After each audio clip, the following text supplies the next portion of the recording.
Welcome everyone to the Practice Resource Bootcamp. My name is Annette Johns and I'm the Associate Director of Policy and Practice with the Newfoundland and Labrador College of Social Workers, which throughout the presentation I will refer to us as the NLCSW. I am joined by my colleague Simone Pelly, who is Chair of the NLCSW Ethics Committee and private practitioner in Central Newfoundland. We are so pleased to be presenting this webinar together this morning. The webinar presentation will be approximately 45 to 50 minutes, followed by a 10 to 15 minute question and answer period. Please note that all the details you need, like how to access the slide deck and other housekeeping information, is under the announcement and housekeeping widget. All the widgets can be accessed by clicking the icons at the bottom of your window. You can also resize and move around any of the elements you see on your screen to customize your viewing experience. During the presentation, we encourage you to type in your questions or comments using the question mark icon at any time, and we'll address the questions at the end of the presentation.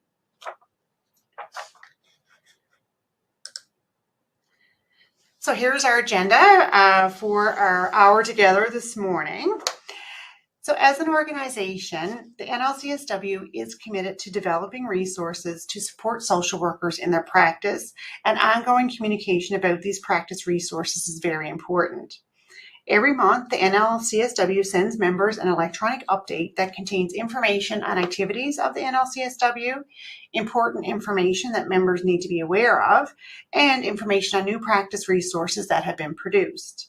And today we want to give you an overview of the practice resources that have been developed by NLCSW that you can access at your fingertips through the NLCSW website, and to introduce and promote the use of the Social Work Toolkit, which we'll go through in the presentation.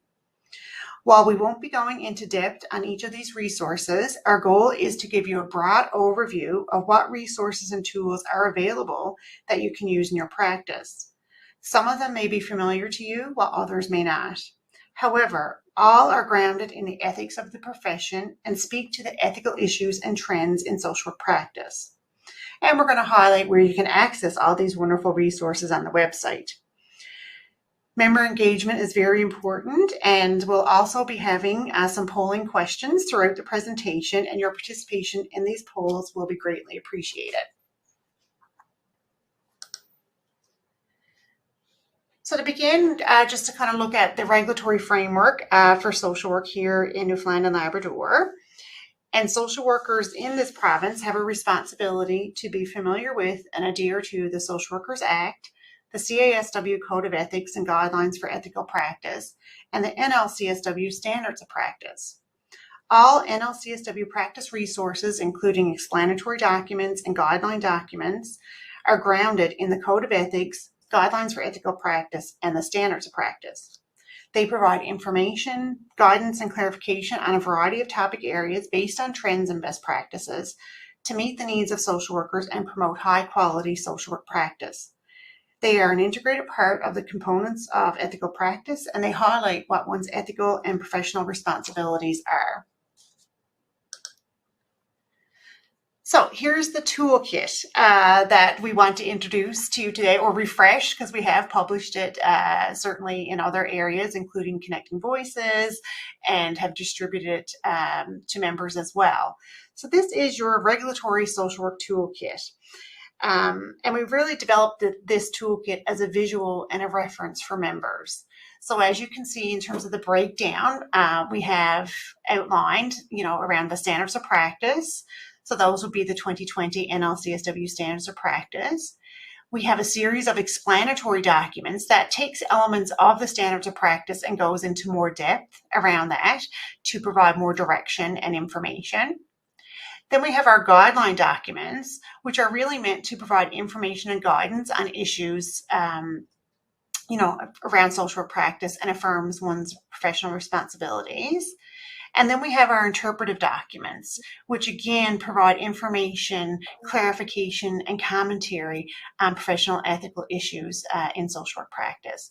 So we're going to take a look at this whole toolkit and, shine the spotlight on some of the resources that are available in each of these categories. So we're going to start by looking at the standards of practice.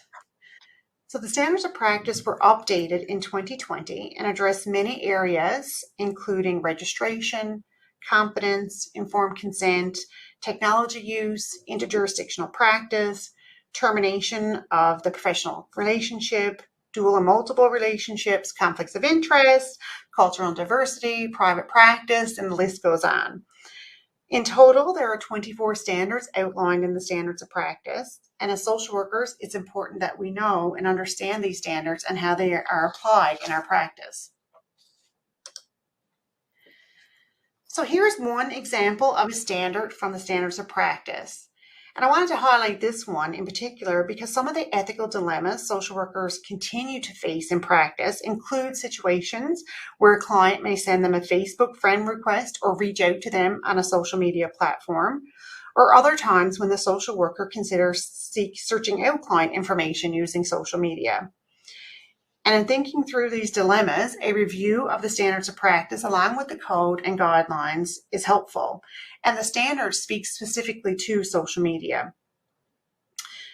And other standards, of course, that would be included within, if someone was in this type of dilemma, would be around looking at issues pertaining to informed consent, dual and multiple relationships, conflict of interest, ethical decision-making, documentation, and recording.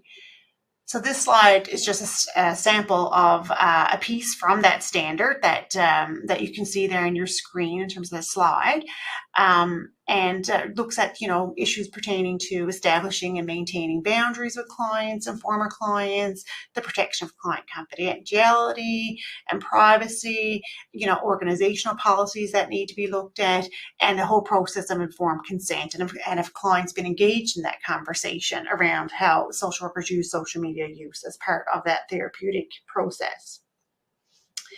The NLCSW also just updated the technology use in social work practice explanatory document. It's fresh off the press, updated in 2021. And this document is intended to support social workers in their use of technology in social work practice, highlight awareness of the practice standards, considerations and ethical responsibilities when using technology in social work, and inform best practices. And we also have lots of other great practice resources that speak to social media use, e-professionalism, boundaries, and informed consent that we'll review later on as well. And here's another important standard from the standards of practice around informed consent. And this standard speaks to the importance of seeking informed consent of clients prior to the delivery of services and throughout the professional relationship as necessary. Documenting informed consent, evaluating client capacity to give consent, addressing limits of confidentiality, and providing clients with information on the intervention, how long the intervention will take, and how termination will be addressed. The issue of informed consent is also covered in other NLCSW practice documents. One is the self-assessment tools for informed consent and documentation that was developed by the NLCSW Ethics Committee. And this is another great resource that will be highlighted in a few minutes. And as you read through all of NLCSW practice documents, informed consent is covered in most of our publications. Informed consent is integral to the social worker-client relationship, and the process of informed consent is one of the fundamental tools social workers can use to help prevent, address, or resolve ethical dilemmas in practice. So now we're going to get your involvement here, and we're going to look at our first polling question. So we would greatly appreciate you taking a moment to answer this. In your perspective, can registered social workers in Newfoundland and Labrador practice in other Canadian provinces and territories with their NLCSW registration? So your choices are yes, no, or unsure.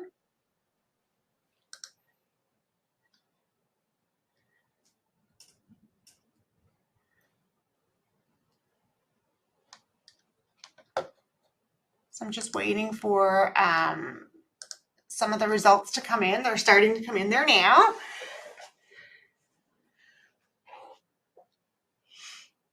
We have a few people that are indicating no. Some who are saying yes and others who are unsure. So we'll just just move to the next slide. So thank you for taking part in that. That's greatly appreciated. And I put this polling question there because this is a frequently asked question that I get from members pertaining to interjurisdictional practice. So I wanted to highlight some of the resources around that you can have that you have access to. So as I just said, we do get a lot of questions around this, and importantly, our standards of practice being one document that does address this. So registration with the NLCSW is required to practice social work in Newfoundland and Labrador. And each jurisdiction outside of the province has their own regulatory requirements pertaining to the delivery of social work services in their jurisdiction. As outlined in the NLCSW standards of practice, social workers who provide social work services across jurisdictions must comply with the regulatory requirements in the jurisdiction where the social worker resides and the jurisdiction in which the client resides or is located in. Therefore, social workers in Newfoundland and Labrador who want to practice in another jurisdiction must be aware of and comply with the necessary registration requirements in the jurisdiction where the client is. And this will be necessary for the delivery of face-to-face and electronic social work services outside of Newfoundland and Labrador. It is also advised that social workers who engage in interjurisdictional social work practice have the appropriate professional liability insurance. And e-service delivery is covered by the CASW Professional Liability Insurance Program. And coverage is worldwide for social workers residing and registered in Canada and who are following the appropriate regulatory requirements in the jurisdiction where the client is. So that's an important piece there. And social workers also have to comply with any legislation or reporting requirements in the jurisdiction where the client may be. So for example, child protection concerns. In 2021, the NLCSW produced a frequently asked question guideline document that addresses many of the questions we receive from members pertaining to interjurisdictional practice. For example, I have a Newfoundland and Labrador client who's a rotational worker in another Canadian province or territory who would like to continue to receive services remotely while they're working away. Do I need to be registered with the regulatory body in the jurisdiction where the client is working? Or another question, I am providing group therapy through my workplace and have clients who are living in multiple jurisdictions throughout Canada. Do I need to be registered with each regulatory body? And as outlined in the FAQ document, we would advise that members connect with the social work regulatory body where the client is residing or located to inquire about any regulatory registration requirements that must be met and explain that full scope of the work, the context in which it's going to be delivered, and how long the practice will be occurring in the jurisdiction is important. And social workers must ensure that they meet the necessary registration requirements prior to engaging in cross-jurisdictional practice. And these and other questions pertaining to interjurisdictional practice are outlined in the FAQ document, which can be found on the NLCSW website under Practice Resources. So as I highlighted a few minutes ago, the NLCSW explanatory document and technology in social work practice was recently updated. And the document addresses social media use, social justice and advocacy, boundaries, documentation, interjurisdictional practice, research, and professionalism, to name a few. And it goes into more depth on some of these issues and incorporates best practices in the use of technology in social work practice to provide greater guidance and clarity on some of these important issues. So this is a snapshot of what the best practices for technology use in social work practice are. So you'll see those outlined. There's 9 that are added to the document. And really, some of the major changes that we've seen with the most recent update includes added content throughout the document for clarity and enhanced guidance. So, for example, best interest of the client, examples of benefits and limitations to technology use, the importance of having a professional online presence, client access to online records, and these are all based on the standards and ethical guidelines.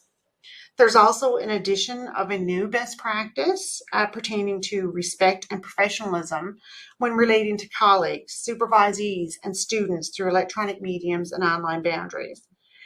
And the document also provides more guidance pertaining to the use of technology to advance social justice advocacy and political action.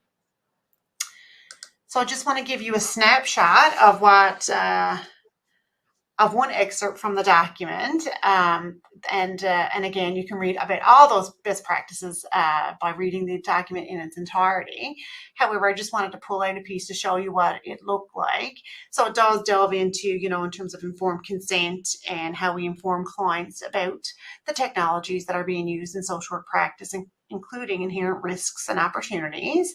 So you'll see there are some, examples of benefits to technology use in social work practice that may be communicated to clients, but also limitations around the use of technology. For example, technological failures, client comfort with technology, lack of visual cues if video is not being used, for example. So it's important as part of that informed consent process to really explore what those benefits are and what those limitations are, and how the technology is going to be used to provide services, and the client's comfort level and the client's own aware use of technology in their lives.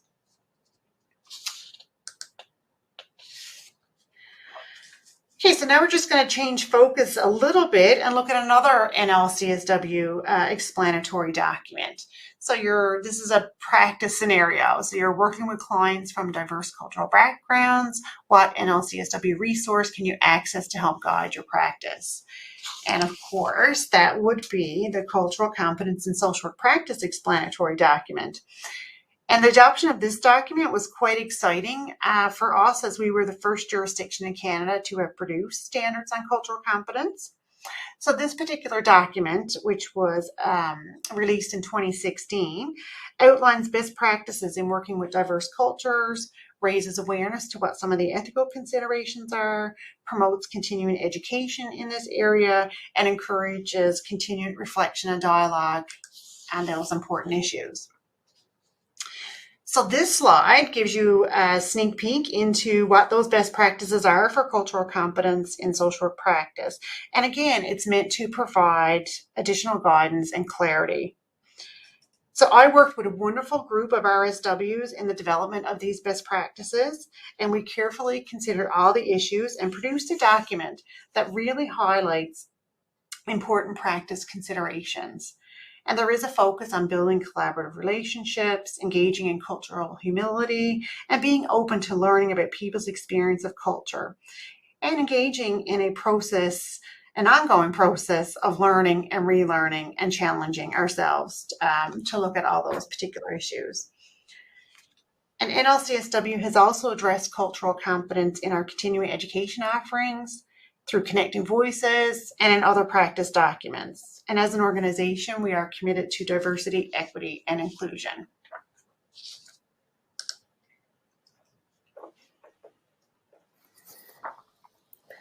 All right.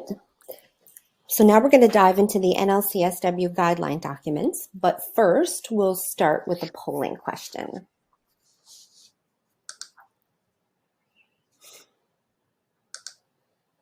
All right, so the polling question is, can youth aged, the question is, can youth aged 15 provide consent for counseling? And your options are yes, no, or unsure. All right, so we're just waiting for some of the responses to come through. I'm going to give it another couple of seconds as I see them kind of coming up there. All right, so roughly half of the group so far is saying no, and roughly a third are saying yes, and then roughly about 10%, 11% are saying unsure.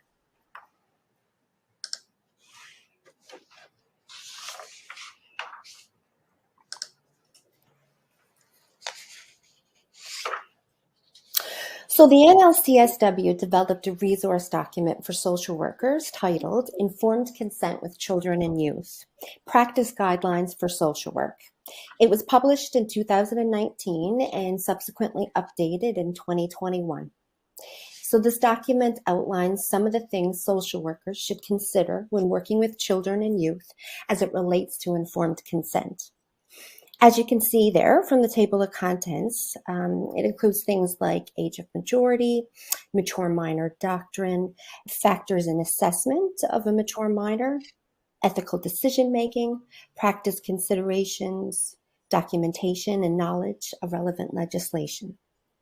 Social workers consider these issues using their professional judgment and apply this within the context of their practice and organizational policies.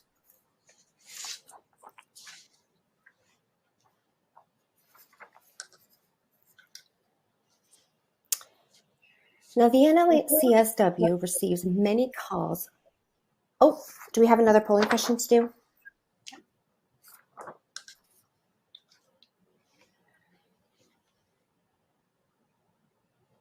I don't have that one there, but I'll read through it. Oh, I think we've got to go back a slide. So the question is, do social workers have to have professional liability insurance to engage in private practice? Thanks, Annette.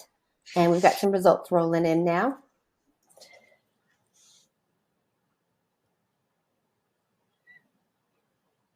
So this one is a little bit clearer in its response. It looks like we're upwards towards 90% of the people who are being polled is saying yes, and just around 12% saying no, and nobody is unsure. Okay, so there's the final results. So the NLCSW receives many calls from social workers interested in or engaging in private practice. Now, the definition of private practice is included on the slide there for the presentation, and it says the provision of social work services on a full-time or part-time basis by a registered social worker who is either self-employed, a member of a partnership or group practice, or an independent contractor. Social workers in private practice are autonomous and responsible for the quality of social work services and ensuring compliance with the legislation, code of ethics, and standards of practice. Services in private practice are provided on a fee-for-service model that's mutually agreed between a client and a third party, which could be, or between a client and the social worker or a third-party provider. And third-party providers are insurance companies, employee assistance programs, and organizations. Or the fee could be determined as set out in the contract. So in response to these inquiries, the NLCSW produced a resource guide that members could easily access. The document addresses topics such as entering private practice, documentation and record keeping, legislative responsibilities, consultation, technology use, multi-jurisdictional practice, succession planning, and professional development. And if we go back to that polling question, that's actually a frequently asked question that is addressed in the private practice resource guide. As noted in the resource guide, social workers in private practice must have adequate malpractice, defamation, and liability insurance. And this requirement is outlined in Section 18.1 of the Social Workers Act, Section 5.1 of the CASW Guidelines for Ethical Practice, dated 2005, and the 2020 Standards of Practice for Social Workers in Newfoundland and Labrador. Members can avail of liability insurance through the CASW Professional Liability Insurance Program, and the insurance provider is the BMS Group. As new trends, questions, or best practices are identified, the NLCSW will continue to ensure that this practice document is current. It's also important to note that the CASW also has a private practice portal that members can tap into for information and resources.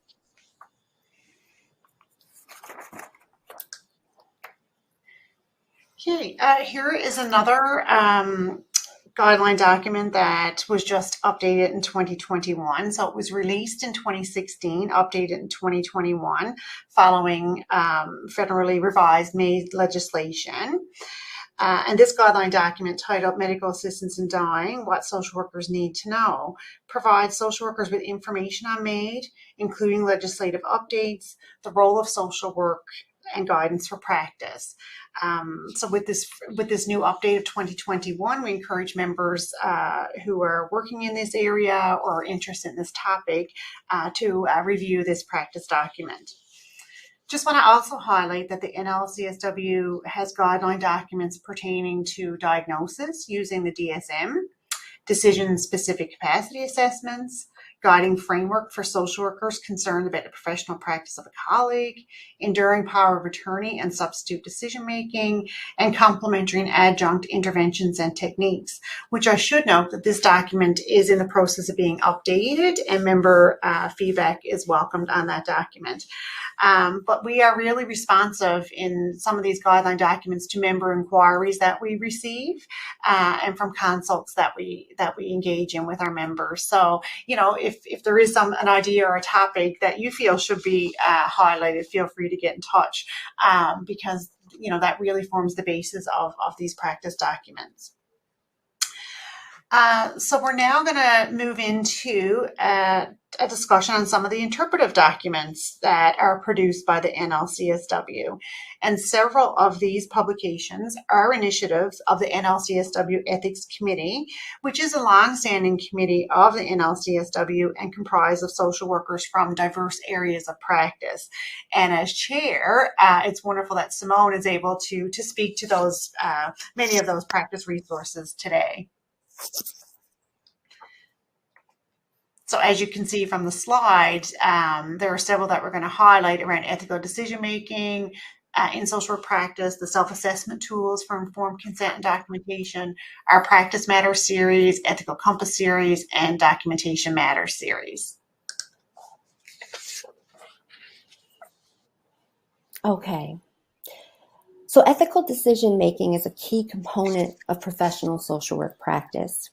Every day in our province, countless social workers will be working through the resolution of an ethical dilemma in their practice. And some of these calls and questions that we have received as a part of the ethical consultation process have been questions such as, should social workers disclose personal information about themselves to clients? Should social workers ever hug a client? Should social workers accept clients as friends or contacts on social media sites such as Facebook, Instagram, Twitter, or LinkedIn? How should social workers respond when a client offers them a gift or complimentary services or products? Or should social workers develop friendships with formal clients? So in resolving these dilemmas, we often consult with our peers or with a manager or supervisor. As we know, when it comes to ethics, the resolution of ethical dilemmas in practice is rarely straightforward. So it's always helpful to take a step back and tease out the ethical issues and considerations. The literature is full of scholarly articles, decision-making models, and best practice guidelines. Yet, having the time to go through all of these documents when faced with an ethical decision is not really a luxury most of us have. And so this is why the NLCSW Ethics Committee took the initiative to develop an ethical decision-making tool that social workers could use in their practice in working through ethical dilemmas.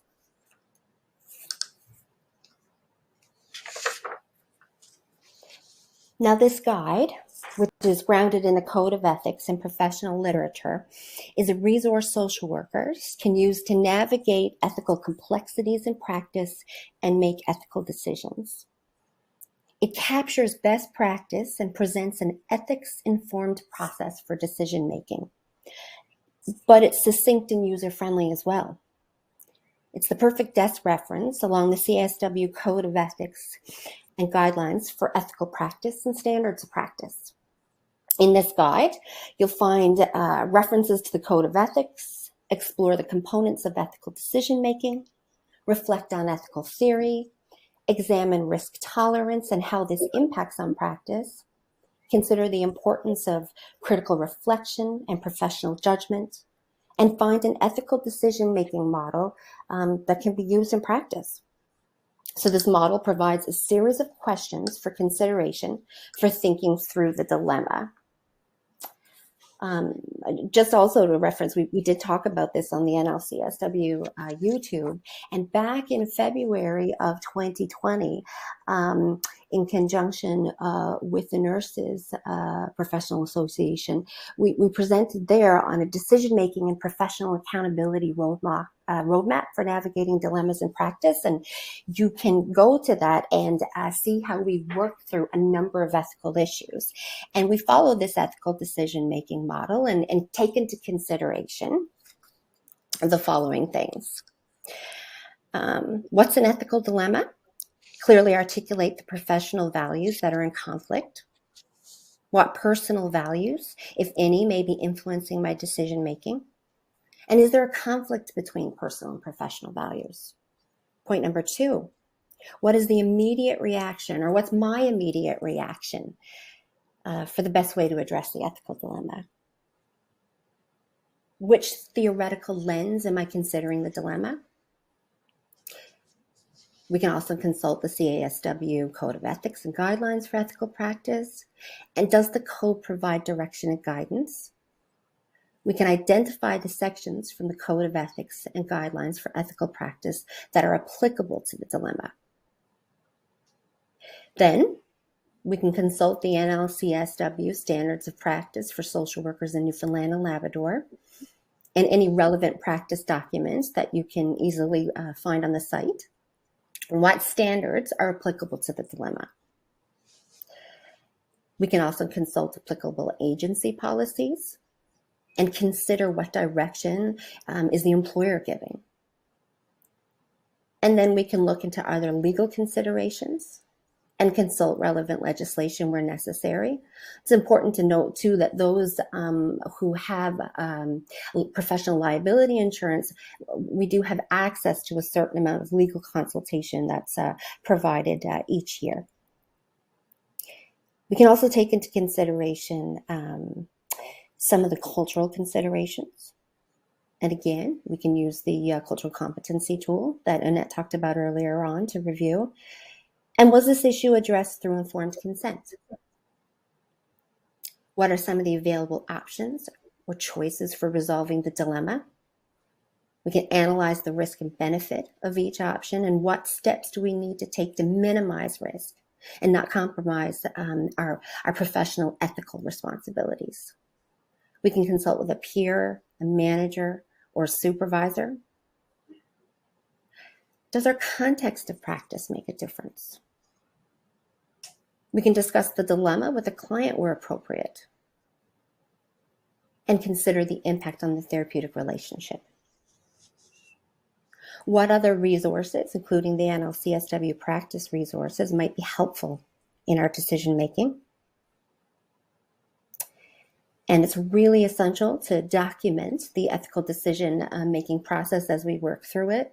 And for additional information, we can refer to the NLCSW standards pertaining to documentation and recording. And then finally, it's important to monitor and evaluate the impact of the decision, and then, of course, modify and continue to document accordingly. Now, we will move on to our 4th polling question. All right, so the question is, the NLCSW Ethics Committee produced a self-assessment tool on documentation and informed consent. How often do you consult this document? So your options are, I use it quite frequently. I've used it on occasion. I didn't know that this resource existed. I just wonder if she comes back and you ask her. Okay, I'm seeing some results come through, and there's a 40-60 split now, still close to that, 50-50. I think this is the closest our questions have been to 50-50, which kind of looks at those that have used it on occasion and those that didn't know that the resource existed. So, well, we're pleased that we can highlight that today and draw attention to all of the tools that we have on the NLCSW site that are available to social workers. Okay, so here is what the document looks like. And it provides checklists that social workers can use to reflect on and evaluate their own practices pertaining to informed consent and documentation. And you can identify areas for continuing professional education. The NLCSW often receives inquiries from members looking into informed consent forms. Now, we don't produce those forms as they need to be tailored to one's practice or organization, but the checklist contained in the document can be used to guide the development of such forms. The document can also be used in discussions with peers, managers, and supervisors to identify best practices or provide the basis for social work documentation audits. For those of you who are field instructors, this material can be used by social workers when providing field instruction to social work students, so as to foster an understanding of best practices in informed consent and social work documentation. Let's take a look inside. So this is how the checklist looks. And it's meant to be a reflection tool, and it can help you identify issues that you might need to address in your documentation, or areas you might want to add or incorporate into your current informed consent process.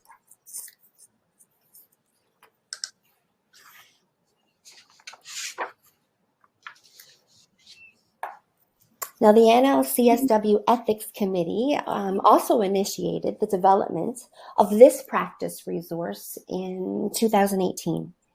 To date, 14 publications have been published. Each ethical compass focuses on an ethical issue or a topic of interest around ethics. And the latest one that we completed as a committee explored the ethics of boundaries in social work practice.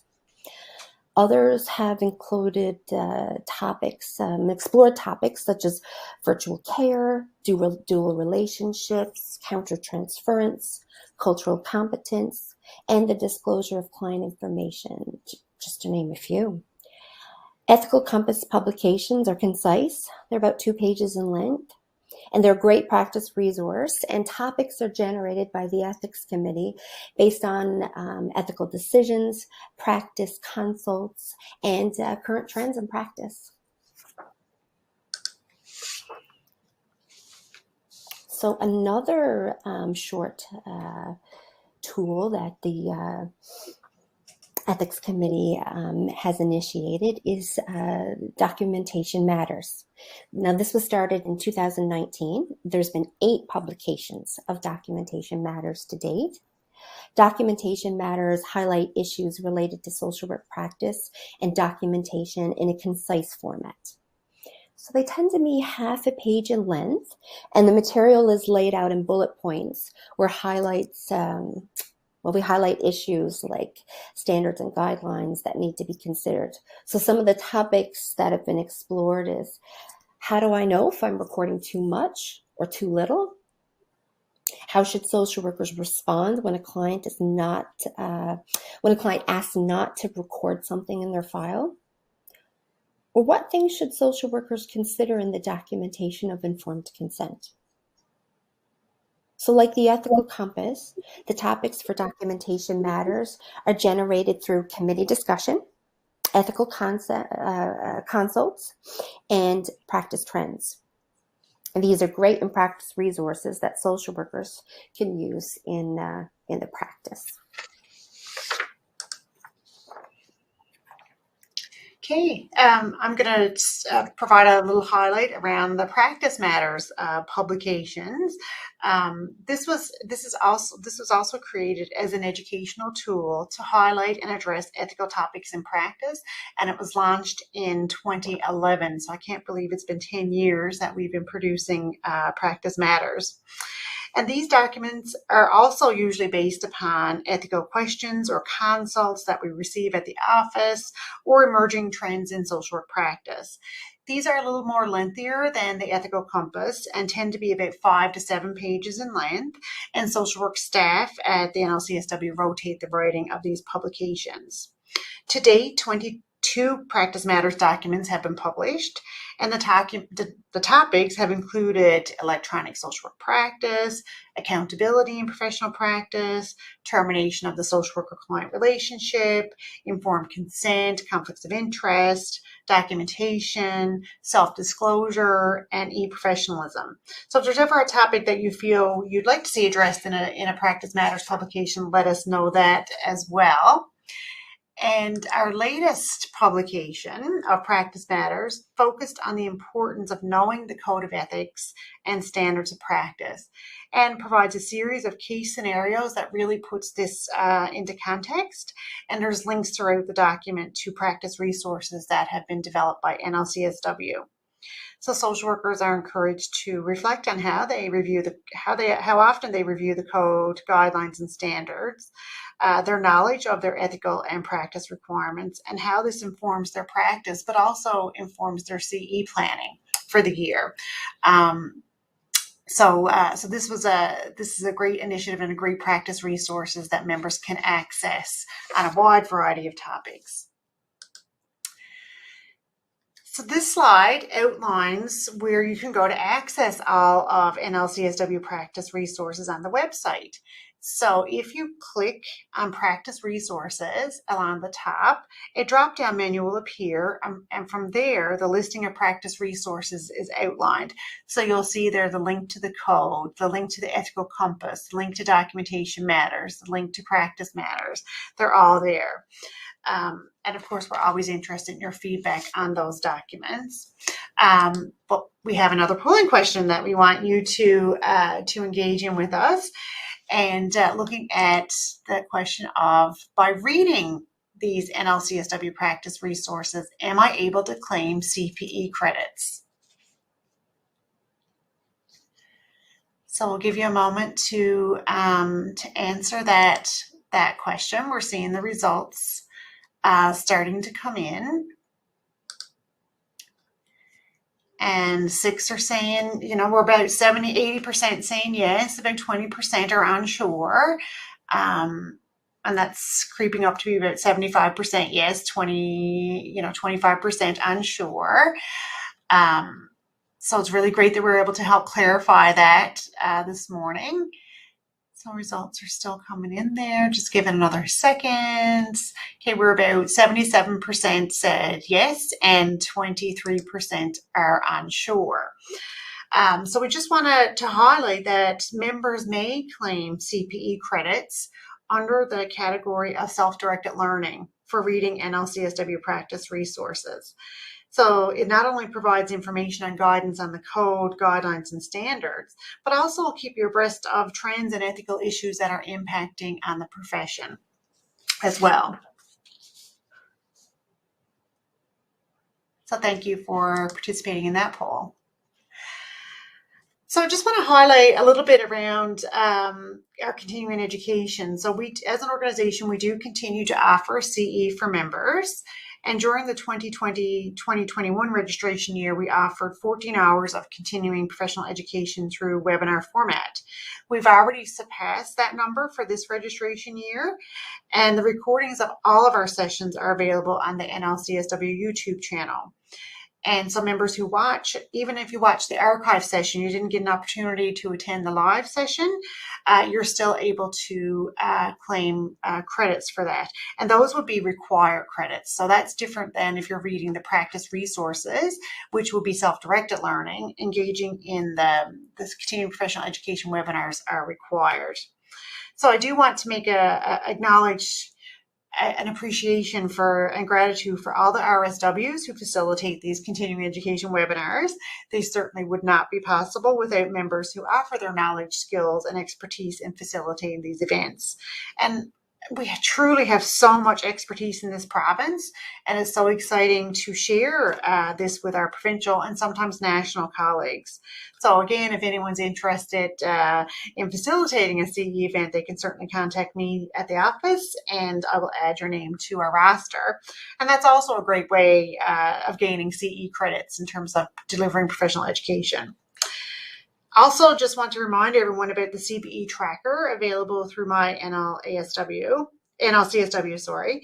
And using this feature, members can record, you can record your CPE completed throughout the registration year.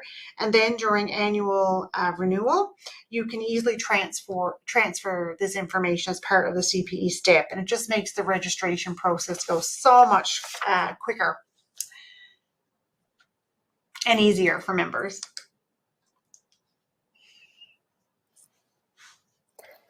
Okay, so the NLCSW continues to publish the Connecting Voices newsletter 2 times a year, July and January. I'm also a part of this committee as well, and this is our opportunity to put a plug in that we're always looking for contributions from social workers twice a year to this newsletter. It's filled with articles from social workers in diverse areas of practice, and it's a great resource for information on social work practice. As with our continuing education opportunities, the Connecting Voices publication would not be possible without the involvement of social workers who take the time to write about their practice. So this is a great way to promote the social work profession and the diversity that exists in social workers' knowledge and expertise across Newfoundland and Labrador.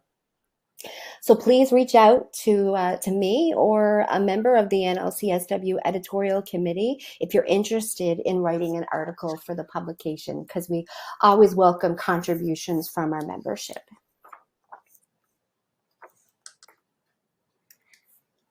Okay, wonderful. And I just want to take just a moment to highlight the NLCSW Social Determinants of Health Policy Framework. And this is the framework that the NLCSW uses in its analysis of health and social policy. And it's a great resource for members and for social workers who are engaged in advocacy work in terms of looking at the entirety of health across the spectrum in terms of the social determinants of health. And NLCSW contributes annually to, the provincial pre-budget and has been responsive to issues around poverty, mental health and addictions, and child welfare. And all of our submissions are available on the NLCSW website. And most recently, we provided input to inform the work of the NL Health Accord and participated in the consultation process regarding the Big Reset report. So that's another great resource that you can tap into. So that highlights again a quick boot camp type session on NLCSW practice resources. I'm just going to check now to see if we do have any questions that has come in. So we do have just a couple of questions there. So again, we do have another little bit of time. So if you have a question, pop it in the chat, pop it in the question box, and we'll certainly get to it. And I guess, Simone, I'll turn this one to you because you had addressed the private practice resource guide, but does that guide recommend a fee for private practice?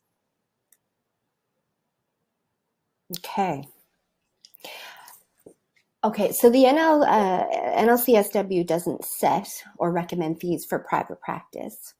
So it's the responsibility of individual private practitioners to set out a reasonable fee structure that's in line with the social work service being provided, and for clients to be aware of these fees at the onset of the professional relationship. And, it's important that those things be outlined through the process of informed consent right at the beginning.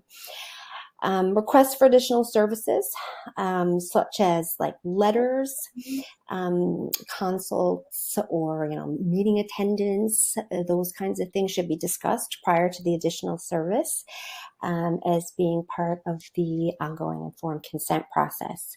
So this is congruent with the section 5.3.1 of the CASW guidelines for ethical practice. Now, just a second. So this states, social workers who enter into a fee for services a contract with a client. So they disclose at the onset of the relationship the fee schedule for social work services, including their expectations and practices with respect to cancellations and unpaid bills.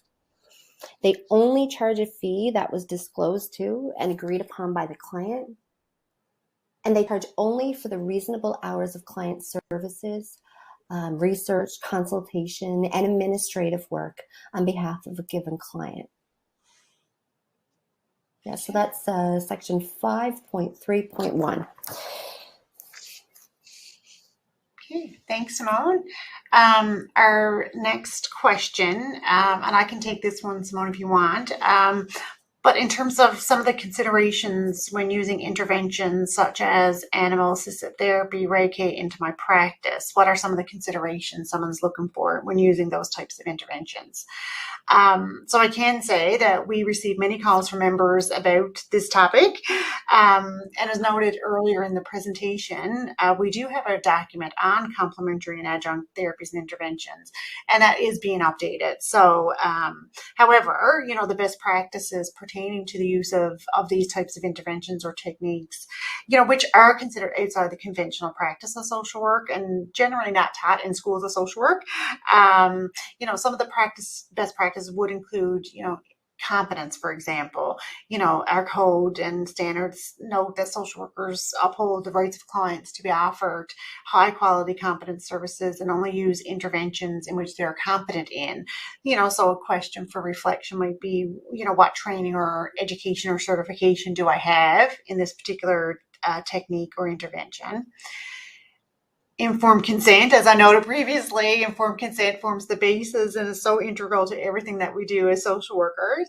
But has the client received clear and sufficient information about the technique or intervention, what some risks and benefits may be, and are they consenting to the use of that particular intervention or technique? Is it in the best interest of the client?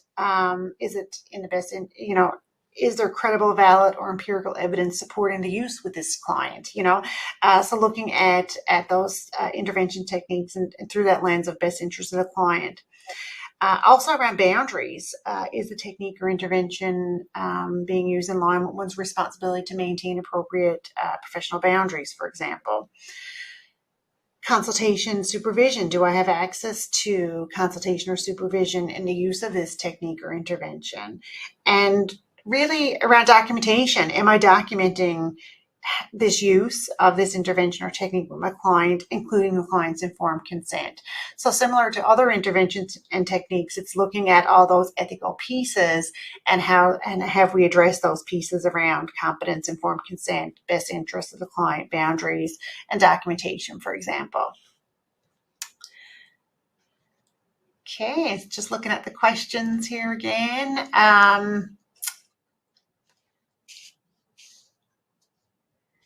Okay, I'm seeing one other question here.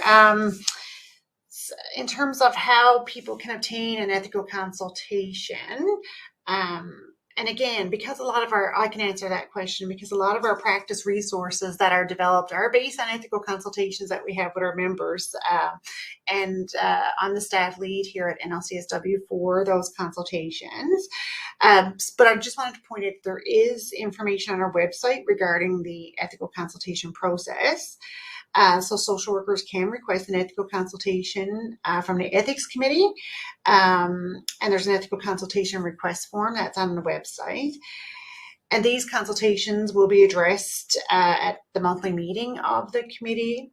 And but however, we also do individual, staff consults if the person requires a more immediate response, and they can, members can access that by just calling the NLCSW office for those consults. And we receive many consults throughout the year from members. And again, just want to highlight that that's the premise from a lot of our practice resources, because if it's a question from one member, certainly other members may also be having the same types of questions.